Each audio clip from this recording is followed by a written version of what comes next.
Thank you so much for tuning in tonight. Tonight is Woke Wednesdays. We do this every single Wednesday at 9 p.m. Eastern Standard Time. I know we're starting a little late tonight, and it's okay. There are reasons for that, and we're going to talk about that a little bit. But I am honored to have a young, brilliant scholar on the show. Would you like to introduce yourself to the people, tell the people who you are? Sure. So my name is Jasmine Collins, and I'm an assistant professor of leadership education at the University of Illinois at Urbana-Champaign. And you just got your PhD. You got to hype yourself up. Oh, you got to okay. hype yourself up. You got to hype yourself up. So I got my PhD in 2017, actually. So this is my last year? Yeah. I mean, about a year ago? This is my second year, yes, as a faculty member. That's so dope. And I think that's awesome because we met last year at this same conference. We did. So we're at a conference right now, y'all. We're in Tampa, Florida. And yeah, so we met last year and then we partied a little bit. We did. We did. I had some drinks. I don't know if you drank. Are you allowed to say that? I'm not sure you're allowed to say that. I had nothing to drink. Nothing to drink. Completely responsible. I wasn't as responsible as her, but yeah. But thank y'all so much for tuning in tonight. I'm really excited because tonight we're talking about a topic that is controversial. A lot of people are kind of talking about it. And if this is your first time tuning in, please feel free to ask questions, post comments. I see people saying what's up. Akash, hello. Sharice, hello. A lot of folks are tuning in. And yeah, if you missed parts of the episode, I will be posting it to the Instagram story and on YouTube. So yeah, so let's jump in. You ready? Sure. All right. So tonight we're talking about white supremacy. White supremacy. I'm sure y'all have heard the term or the phrase. Please let us know, what do you think, or what does white supremacy mean to you? And then we're gonna kind of try to break it down ourselves. Sure. So I guess I'll backtrack a little bit. Go ahead, doctor. Right. Let me cross my leg. Okay. All right. Okay. And just talk about how I approach this topic and why I would be somebody who would be acceptable to talk about this topic in the first place. So, as I said, I do teach at the University of Illinois at Urbana-Champaign, and I actually teach in an agricultural education program. And so many of my students come from very small rural backgrounds, farm towns, very racially homogeneous communities. And so for some of my students, when they walk into my classroom, they don't know that I'm the professor, or they might think I'm a student, or they've never had a person of color in any sort of position of authority. And so I find that not only am I a scholar who thinks very critically about race or does a lot of work on race, reading around race, but in my daily experience of teaching students who come from very racially homogeneous backgrounds, I just have a lot of experience in teaching about white supremacy. So at its very basic foundational level, white supremacy is just the belief that whiteness is the best. It's superior to all things. Whiteness equals goodness, and that whiteness equals anything that's normal. Mm-hmm. Yeah. So I want to follow up because I heard you say something that oftentimes in the classroom people might think you're a student. Right. Because part of the other thing is we always talk on the show that representation matters, and I truly believe that. And I guess also, like, do you think about gender or sex also playing a role in this aside from race or included with race? Do you also believe that plays a factor in why people might see you as, and also maybe you're young too? Right. Yeah. So definitely, I think that all plays into it, right? I don't necessarily fit the mold of what they have experienced or what they typically would encounter as somebody who possesses a certain level of education or a certain level of knowledge. So yes, being younger, being a woman, even being kind of small in stature, right? I mean, they come in and they're not quite sure how to place me, and I think that's very common for us to do when we meet new people. We try to place them in a category pretty quickly. That's why we often try to figure out what somebody's gender is or what somebody's race is, and if somebody doesn't fit very neatly into that, then we are not really sure how to approach them. So I think I do feel that from my students, that it takes them a little while to even call me Dr. Collins or those sorts of things. That's so interesting. I love what you said, something about the mold of kind of like normality. Mm-hmm. Right, and anything that falls outside of that is just deemed as not normal or the other or weird or when it doesn't kind of fit our standards of something. So white supremacy, you kind of said that it's whiteness that's deemed as good or are not a danger at times. So how do you break this down to, because there's, and please feel free to also let us know if you think there are other aspects to this. How do you kind of break this down to white students who are from rural parts of Illinois? Is that how you say it, Illinois? Yeah, Illinois. Yeah, like how do you like kind of, because I'm sure for the first time in their life they're being confronted with this idea. Yes, absolutely. So that's, I think, part of the hardest part, is because once I start talking about white privilege or white supremacy, first of all, my students might say, well, I don't see race. So that's, and we can come back to that, but right, I don't see race, or I didn't grow up privileged, or, these sorts of things. And so I think part of that battle is just, breaking down their discomfort with even talking about race as a social reality, and understanding that there are outcomes that are associated with race, even if they feel like they haven't experienced that for themselves. So I do get a lot of pushback. I have gotten, oh, well, she's biased, or she's playing favorites, or she doesn't like the white students in the class, or whatever it is. But I think it's very important to understand that even from the founding of our country, our Constitution is rooted in racism and white supremacy. I mean, if you think about how indigenous communities were treated at the founding of our country, right? Or how, Africans were seen as less than human. I mean, that is the history of our nation, and how our rules, regulations, policies, laws, all of that is built on top of that kind of framework. And so it's really kind of impossible to not continue to operate within that same kind of framework. So white supremacy is not just a belief. It's not just, oh, the KKK, or a person being racist. It's also just the system of whiteness that kind of dictates the rules of engagement in like spoken and unspoken ways. So I'm wondering if we could break down a little bit more what whiteness means, right? Because for a lot of folks, they believe that they are born into this body, so being white or being black is this just innate, inert, just feeling, just thing, right? A lot of people don't think about it as a production, something that has been like politically just created for political purposes. So can you kind of break that down a little bit more? When we say whiteness, like what do you mean by that? So whiteness can be encapsulated, obviously within skin color. Whiteness actually, if you look throughout history, and I'm not a sociologist or cultural anthropologist by training, but we do know that racial categorization has changed over time. So even like Italian Americans at one point were not seen as white. Irish were not seen as white at some points in time. And so sometimes you will see that whiteness has been politicized in different ways to mean certain things, but always whiteness serves as a way to dictate who is at the top of the food chain. So if ever you are in the position to identify as white, which we could take a kind of a pause, there's something called passing. Are you familiar with this? Right, so passing, sure, yeah, so passing is like, if you're sort of racially ambiguous, right, maybe really fair skin, or maybe have some, white in your heritage, like I'm biracial, I'm black and white. So if you can pass for being white, then we would see that some people would choose to do that because being white comes with particular kinds of privileges, right? The way that you're seen as not a threat, the way that just people interact with you, how you're seen as intelligent, how you might be afforded particular opportunities in life. So some people have consciously chosen to distance themselves from, any parts of their heritage that would deem them as not being white. And that could also be down to language, right? How we make our names, more white sounding, right? So as of course, assimilation. So instead of like Jorge, it's George, or instead of Luis, it's Louis, and that sort of thing. Hispanic, let's see. I'm okay, just saying. that's some of my. Nah, I'm with you. I'm with you 100%. I mean, I do it too, and I think a lot of people who come to this. I mean, my dad used to tell me, "Hey, you have to assimilate. You have to assimilate." And it's not. Because it's about survival. Yeah, absolutely. And so So one thing I think that, so real quick, if y'all like to read, not assuming that everyone does, there was like this, I guess a very popular, famous article by Peggy McIntosh. What is it? The Invisible... Unpacking the Invisible Knapsack. Yeah. Mm-hmm. I'm not a big fan of the article, but I think it's like a good, just kind of like foundational, just kind of piece that can kind of break down like what white privilege is and what and how it manifests.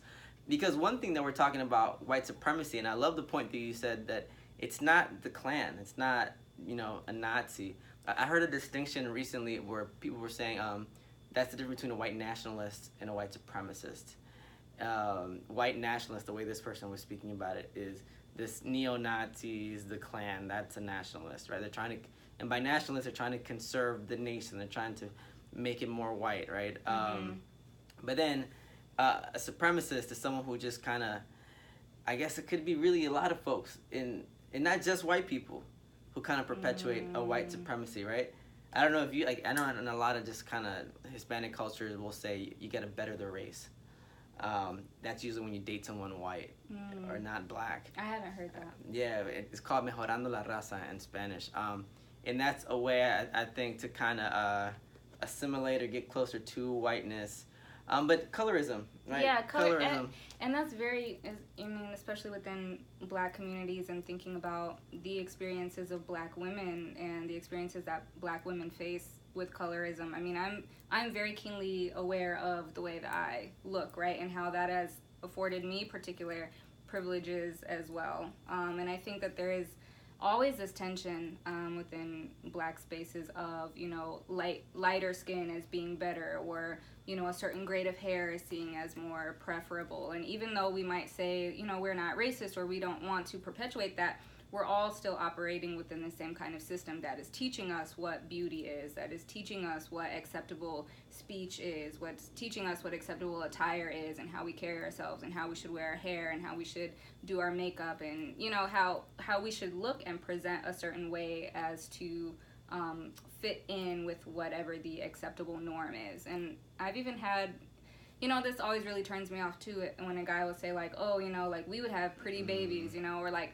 well, I can never, you know, I can never marry no dark-skinned girl or something like that. And that just, like, that's so ugly to me. It's like, please don't even talk to me, because you have internalized yourself, like, internalized anti-blackness to the point where you wouldn't even want to have a child of a particular skin tone, and so you would rather, like, procreate with somebody to make sure that your child's skin is more fair. And I think that that's a very deep internalized way that colorism plays out, right? And that is a perpetuation of white supremacy, even if we don't want to call it that.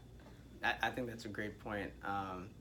Real quick, I want to come back to that, and I want to read some of these comments. Sure. Real quick, Naomi is saying that my parents used to say that all the time as far as bettering the race.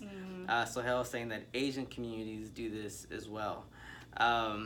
So one thing I'm curious is, so I guess one of the points I guess I wanted folks to get tonight is that white supremacy is very complicated and it's very tough, and it's not just a white person thing, right? We can all in ways be complicit in this kind of these, I guess, in perpetuating white supremacy. But I want to kind of get at something, and I wonder if you could kind of just break it down for us. Whiteness versus white people. All right. I think a lot of white folks tend to kind of get what's the word I'm looking for? Like, feel like they're walking on eggshells. Like, oh, like, but not all. You know, like the not all people. Like, well, not all. Like, I posted something recently of white women voted for Trump, and then a lot of people were commenting, not all, not all, not all. This constant need to defend themselves, right? When it's not a personal attack. At least for me, it's not. When I think of whiteness versus white people. So can you kind of maybe talk us through that a little bit? Right. So it is, and I get that from some of my students as well, to say, like, well, I'm not, you know, a racist, or I'm not actively discriminating against somebody else. But even though there are white people who are racist, right? But I think when you think about whiteness, it's not only the skin tone, but it's also the way. It's like our mannerisms, it's our language, it's why we deem, certain vernacular to be incorrect or unprofessional. Whiteness is telling somebody that they're wearing their dreads at work is against, company policy, or they're not going to get a promotion because they don't carry themselves in a professional manner. Whiteness is telling black women that they're too loud, or that their tone is too animated, right? Because it doesn't fit within what we deem as being professional. And so I think that's whiteness, and Peggy McIntosh saying, like, oh, this is this invisible knapsack of things that we don't necessarily realize, like, right? Like, whiteness is nude, nude being my skin tone, and being that, like, having that be the norm, right? Whiteness is Americanness being white. Like, white people don't say I'm a white American, they just say I'm American. Everybody else, I'm Mexican American, I'm African American, I'm Asian American. That's Toni Morrison. Yeah. Yeah, it's this constant othering that, like, you have to defend how you fit into what is normal, whereas white people, like, oh no, I don't think about race, like, I'm just American. But whiteness is a race. Being white is a race, right? I mean, you do have racialized experiences. It just comes with privileges that you don't necessarily have to think about. And I guess that's part of the privilege, right? Not having to think about it. Right? I mean, as a man, we can definitely get more intersectional too. Sure. As a man, certain things I just don't have to think about. I was talking to someone recently, and they were saying, yeah, women mature faster than men.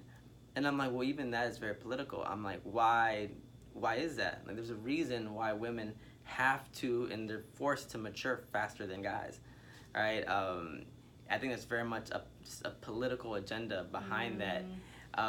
So there's things I just don't have to think about. I can be immature in certain spaces, and boys will be boys, right? And then it's just taken differently when a woman does it, or anyone who's not deemed as a man. So we see this, and I try to, I guess, draw parallels with this with, like, men of color, who oftentimes, in my experience, are very, like, anti-racist type stuff, but then will sit here and kind of perpetuate misogyny, just right. Homophobia, all these other things. Like, on the race stuff, they're great, but everything else, like, we need to work on.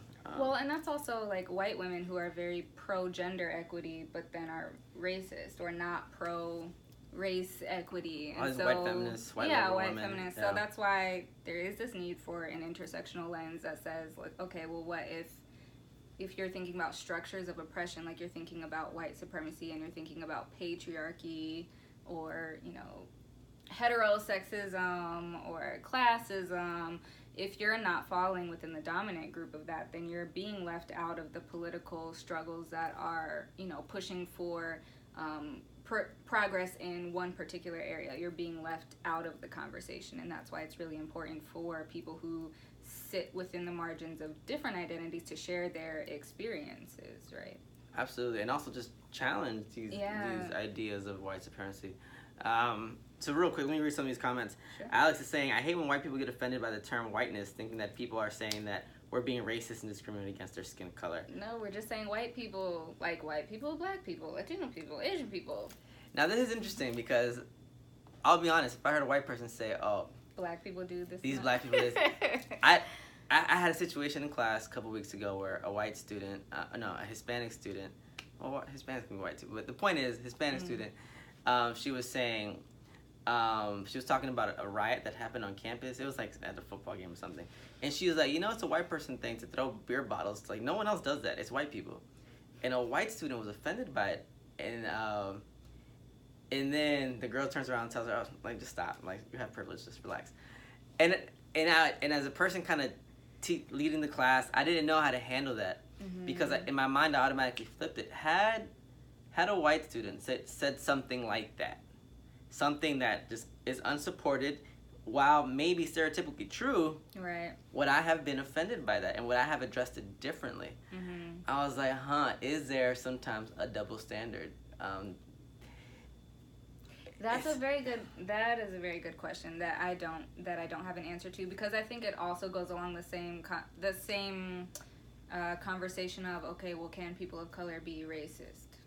And there are a lot of folks who argue and say, no, a person of color cannot be racist. They can have a prejudice, or they can be discriminatory, or they can promote bigotry, but they can't be a racist because they're not white, and so they don't sit at the top of they don't benefit from white supremacy. And we're only talking about a U.S. context, by the way, because this plays out very differently in other countries. But that's something that I'm still wrestling with. I mean, it becomes a slippery slope because you don't want to get into the argument of, like, well, there's blame on both sides. Like, no, it's not there's blame on both sides, but I think it's very important, especially within our current socio-political climate that we do have a basic respect for one another, and that's with paying respect to race, to gender, to class, to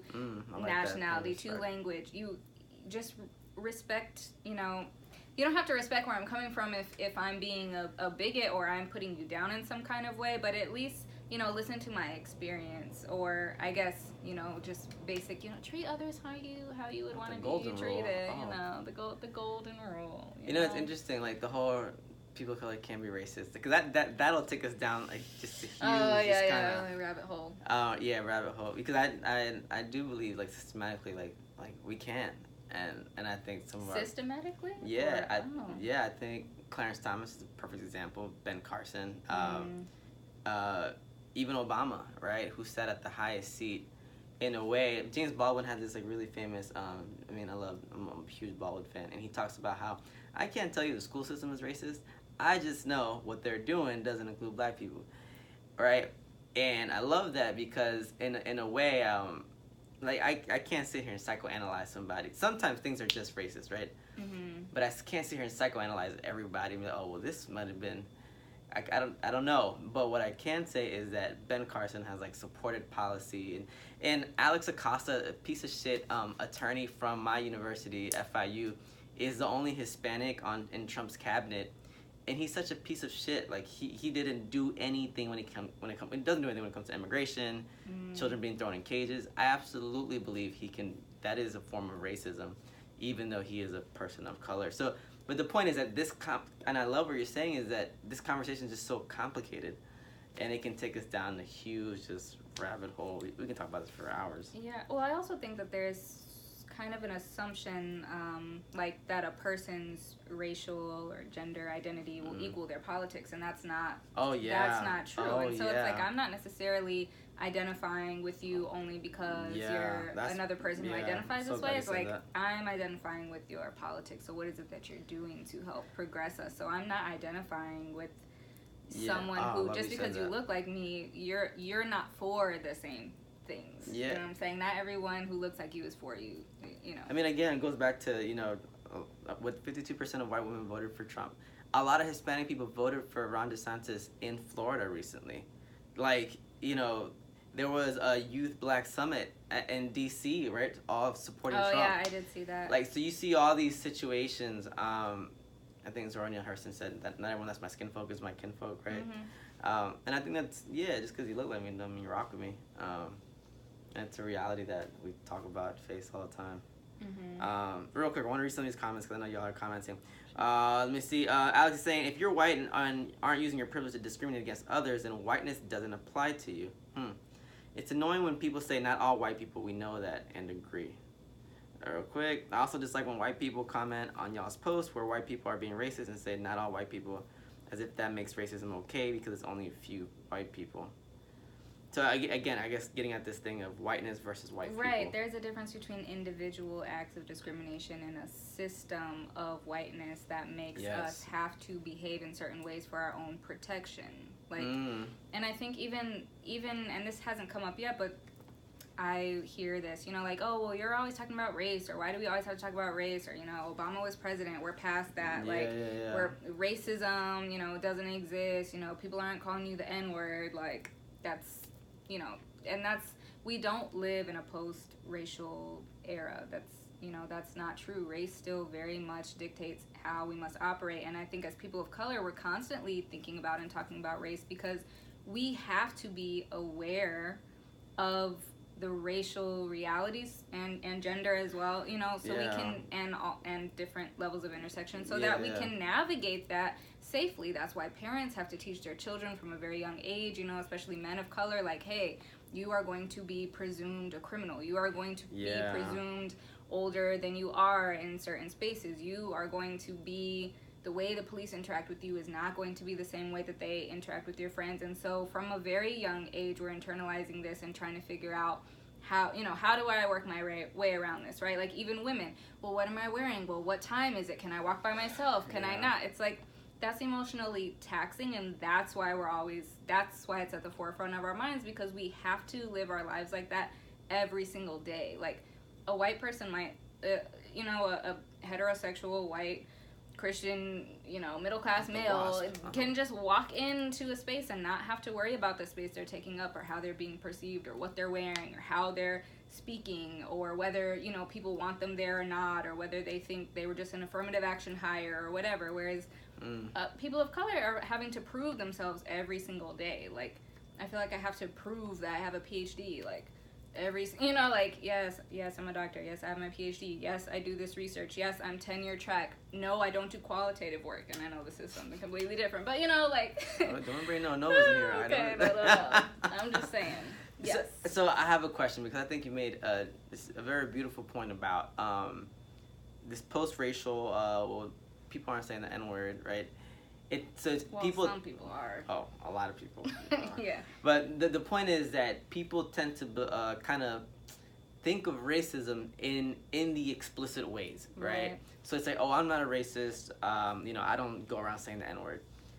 Okay, like I don't know what you want, like a certificate. Right. Good. Thank you. Thanks for being decent, I guess.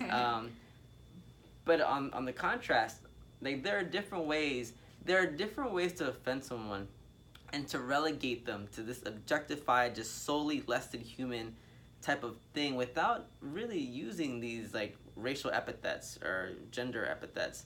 Like someone can make you feel horrible about yourself in a racial way by not using any type of really like, derogatory like term.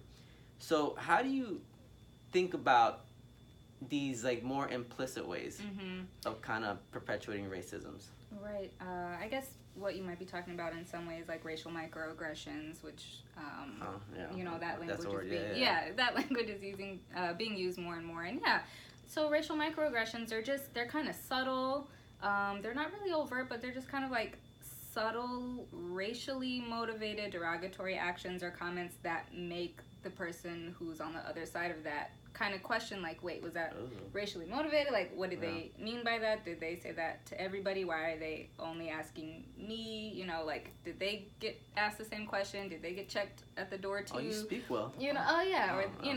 That sort of thing. And that happens, that happens all the time. That's really difficult to navigate. I know I experience racial microaggressions almost on a daily basis. So when I was first hired, I was introduced like in a meeting, and everybody else was introduced by their formal title. So this is Dr. So-and-so, this is Dr. So-and-so, this is Dr. So-and-so. They're like, and this is Jazz. She recently joined us. She's been teaching with us, she's been teaching with us for a while. And I'm like, literally the only person of color in the room, period. There must have been like 45 people in this like conference session. And I'm like, okay, so why is everybody Dr. So-and-so and I'm Jazz, who we just hired recently? Didn't even say, like, she's an assistant professor or, she's tenure track or doctor or anything. It was just like, and this is Jazz and she's joining our team. And I feel like that sort of thing undermines my credibility in a way that I was already feeling, like, singled out because I'm the only person of color in here at all times, So here's a question about that experience. Sure. Because I've talked to just a lot of women and women of color.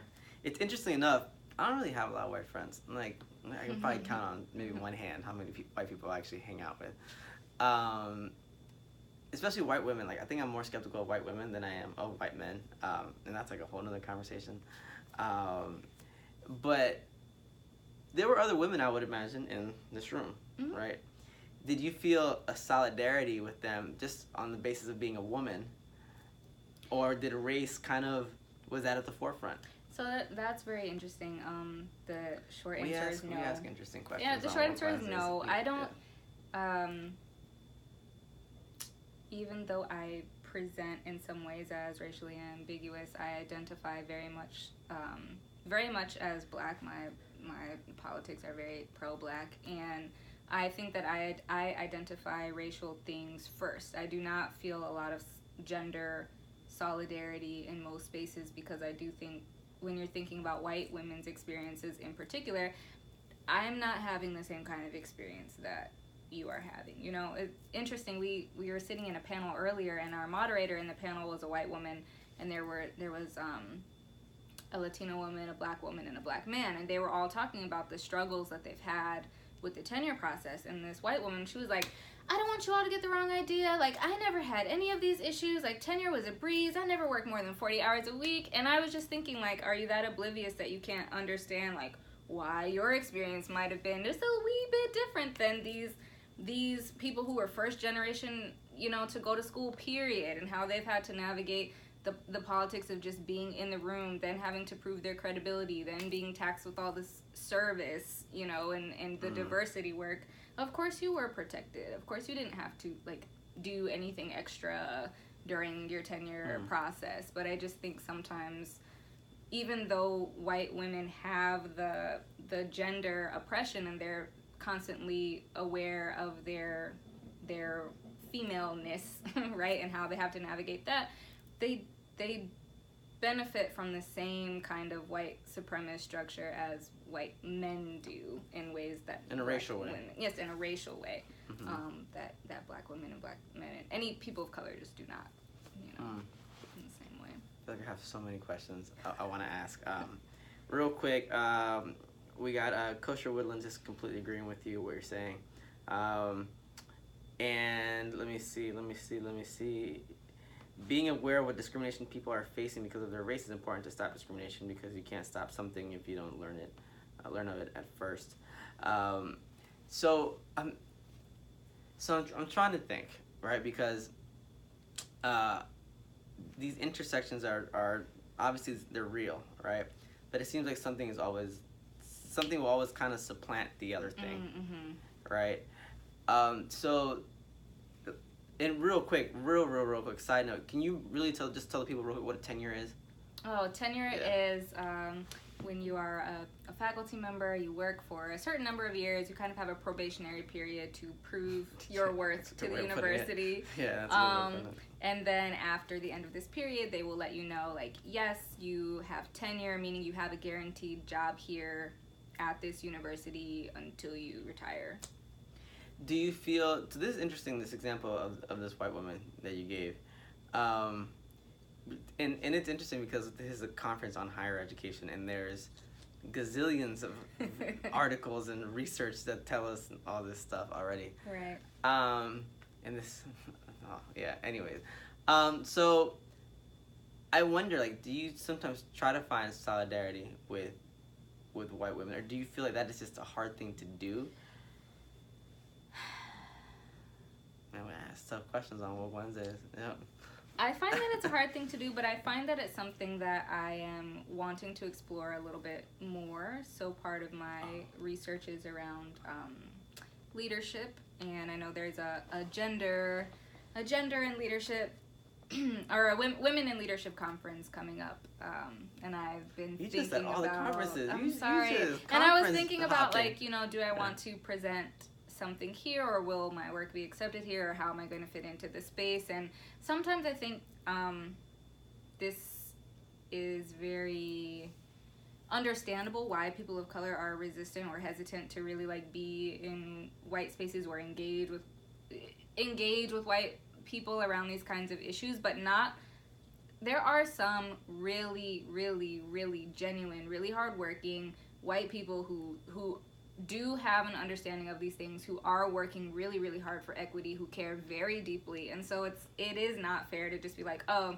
these white people are not trying to hear what we're talking about. And I think as people of color, sometimes we spend too much time preaching to the choir or only talking to each other about these kinds of things, as opposed to bringing it to the larger space and being like, look, I don't care if you think this isn't a thing. Like, I'm going to take it upon myself to take this burden up a little bit in this time and teach you about these things, or at least plant a seed. And whether you take it now or whether it springs up later or you make a connection later, you know, I'm gonna sit in this space because I deserve to be here. I worked hard to be here, and maybe there is something that can come out of this conversation that I didn't know, as well as something that you didn't know. So let me ask you this, because in talking with a lot of my friends, people just, like, in my circles, we have, like, one group of friends where they're like, nah, bro, like, I'm tired. It's always on me to have to explain this shit. Yeah. It's, like, it's exhausting. Yeah. I have another group of friends that's like, yo, like, this is your, like,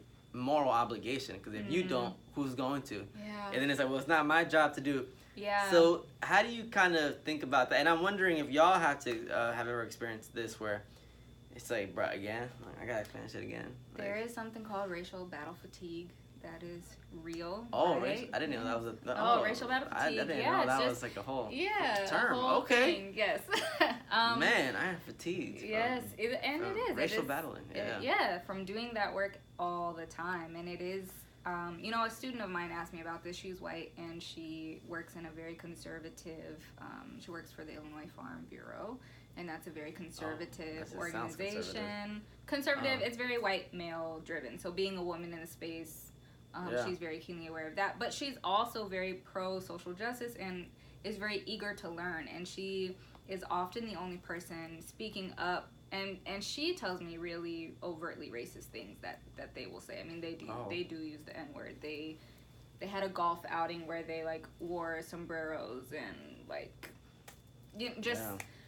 they're MAGA. They're like MAGA all day. And she's one of the only people who's not. And she's been asking me about strategies and how does she, combat some of these things at work. And she's the only one. And she's always being like ganged up on. And I guess she had one of our readings from class sitting out on her desk. And someone came and was like calling her Socialist Sally now and stuff like that. And I think the difference is if you are getting the sense that someone is just trolling you, just trying to get a reaction out of you, I wouldn't engage in that. That's not going to be meaningful. They don't want to hear where you're coming from. They're not interested in learning from that experience.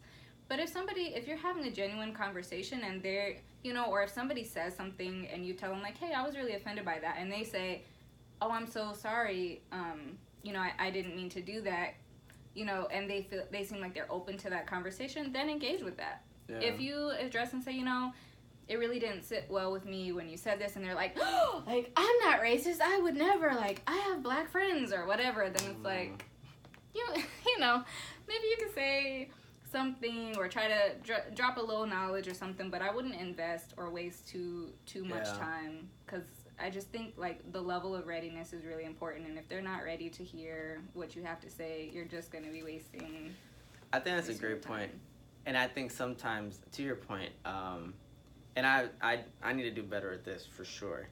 Like, there'll be a good white person who's like trying to understand these things, right? Mm-hmm. Trying to get at these levels of nuance. And they're not sure how to do it. And sometimes they'll say something that is low-key offensive. Mm-hmm. And then I'm like, really, man? Like, seriously? And I'll like kind of react to it. Mm-hmm. And I'm like, whoa. Like, I can't react too quick because it's like a baby trying to walk and you get like way too excited and then they fall down and they never walk again. Yeah, and then it's kind of like, see, this is why I don't have these conversations. And that's why in my classroom I try as much as possible to be like, this is an opportunity for us to have these kinds of conversations. And I don't want you to be afraid that you're going to offend somebody through asking a question or something like that. This is a space for that. Like, we're in college. This is a space to ask questions. This is a space to learn. And I had someone who came in, and she works for the Jewish Student Center on campus, and she was sharing us some really, really, really interesting life experience and research that she was doing in Israel. And somebody called the synagogue a church, and so the speaker, she just very, very gently, first she was like, oh, I'm so glad actually that this came up organically. Actually, our place of worship is not called a church, it's a synagogue. And then my student was like mortified a little bit, and she was like, I'm so sorry, like, I didn't mean to offend you. And she's like, no, it's okay. Like, this is a teachable moment. This is a good opportunity to just share some basic information. Like, oh, actually, we don't call it a church, we call it a synagogue. Like, very simple. And now she knows that moving forward, and she will not offend somebody else again. And it's like, I think the intent is really important, right? Like, sometimes it's an innocent mistake. Sometimes it's culturally insensitive because you don't know. And you can't know if you don't, have opportunities to have conversations or interact with diverse peers or be in settings outside of your comfort zone. And so I think it's not to say like, oh, you can't blame them, but it's like sometimes you have to meet them halfway a little bit, right? No, I completely agree. It's interesting because I remember one time I was in a class and this is like years ago, and I used the word minority. I'm like, minority is this. And this girl I'll never forget, from UCLA, such a jerk. she was like, "Excuse you." The term is people of color, right? And just so rude, like the way she did it. And my first response was like, fuck out my face. That was my first response. And then I had to check myself too in that moment. And I get what she was saying, and I get where she was coming from. And it's like that, even though I'm like with her like politically, like she even kind of like pushed me away a little bit. And I was just like, damn, like there are ways to handle this stuff. One thing that's really tough is like we're like a lot more research is coming out on trans identities, transgender, right? And like I'm still struggling to do the pronouns and this is stuff that sometimes you're kind of building the plane as you're trying to fly it. So you're trying to figure things out and learn as much as you can as fast as you can because you don't want to offend somebody. Yeah. But I'll be honest, sometimes you're going to offend people and it won't be intentional. But I think the way you receive your criticism and the way you kind of ask for help is key and important. Yeah, you just have to be gracious in those moments. I mean, I'm talking a lot about, racism and sexism, but I have so much privilege being, at an elite institution, having a certain level of education. First of all. Being cisgender, being Christian. I mean, there are so many ways that I benefit from different levels of privilege as well. This is interesting, right? Because I've been thinking a lot about this word privilege, and I think I'm starting to get to a point where I just don't like it. Okay. And this because I hear what you're saying, and I think it's so important because being Christian, being cisgender, these are all things that systems kind of hold up as what is acceptable. Right, or normal. Right? And sometimes, like, privilege just means that like, you did nothing to get this. You just have it. Unearned. And I think it kind of ignores, like, what makes that a privilege in the first place, which is, like, the system. Right? So I wonder, like, sometimes if there's, like, maybe a better way of, not that privilege is a bad word, but maybe a way to also address, like, the system component that even gives this privilege power in the first place. Because it's tough, right? Because it's, like it's not like you decided to be like cisgender, like that, it just kind of happened. I guess that's how it works. I don't know. I guess for me that's how it works. I can only talk about myself. But the point is that it's like to think that as a privilege. I get it, but it's a whole system. Yeah, working, I understand right? what you're saying. Like you're not. These privileges, they didn't just come up out of nowhere. They are rooted in something. So I don't know, maybe call it systemic privilege or something. Write an article. Oh, stop! Don't do that. Don't do that. It's just a professor academic thing to say. Right. But yeah. So we're getting a lot of love. But I think we're gonna end the show because it's been a long day, man. It has. And y'all, she's been up. She flew in last night. Did her thing today at this conference, presenting, just out here making conferences great again. Do not. And yeah, and we're in Tampa, so I think we're gonna grab a drink with a friend. Out here, just you're not. Yeah. Yeah.